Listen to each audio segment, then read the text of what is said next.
তফসিল ঘোষণা না হলেও স্থানীয় সরকার নির্বাচনকে ঘিরে সারা দেশে দৌড়ঝাঁপ শুরু করেছেন ক্ষমতাসীন বিএনপির সম্ভাব্য প্রার্থীরা। দলীয় হাইকমান্ড ও তৃণমূল নেতাকর্মীদের দৃষ্টি আকর্ষণ করতে নিজেদের ছবিযুক্ত ব্যানার, ফেস্টুন ও পোস্টার সাটিয়েছেন।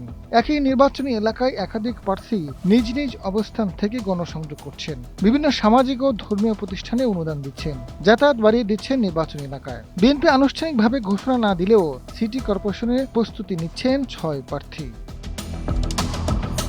স্থানীয় সরকারের সবচেয়ে বড় শাখা সিটি কর্পোরেশন নির্বাচন।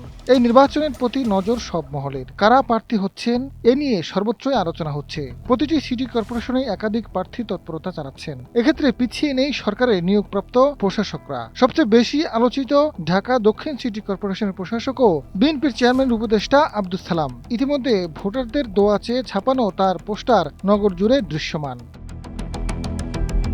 নির্বাচনে দৌড়ে আছেন ঢাকা উত্তর সিটি কর্পোরেশনের প্রশাসক ও যুবদল নেতা শফিকুল আলম মিল্টন, কুমিল্লা সিটি কর্পোরেশনের প্রশাসক ও মহানগর বিএনপির সাধারণ সম্পাদক ইউসুফ মোল্লা টিপু, রাজশাহী সিটি কর্পোরেশন প্রশাসক ও মহানগর বিএনপির সাধারণ সম্পাদক মাহফুজুর রহমান, খুলনা সিটির প্রশাসক নজরুল ইসলাম মঞ্জু, নারায়ণগঞ্জ সিটির প্রশাসক ও মহানগর বিএনপির আহ্বায়ক সাখাওয়াত হোসেন খান। তারা তৃণমূল এবং হাইকমান্ডে যোগাযোগ বাড়াচ্ছেন। ঘোষণা না দিলেও দল থেকে কয়েকজনকে কাজ করার সবুজ সংকেত দেওয়া হয়েছে বলে জানা গেছে।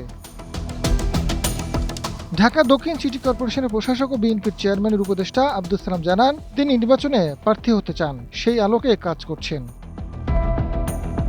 কুমিল্লা সিটি কর্পোরেশনের প্রশাসক ও মহানগর বিএনপির সাধারণ সম্পাদক ইউসুফ মোল্লা টিপু জানান, সিটি নির্বাচনে তিনি প্রার্থী হতে চান, নির্বাচন করার জন্যই দিনরাত পরিশ্রম করছেন। প্রশাসক হওয়ার আগে সম্ভাব্য প্রার্থী হিসেবেই প্রচারণা চালিয়েছেন। দলীয় সিদ্ধান্ত অনুযায়ী কাজ করবেন তিনি।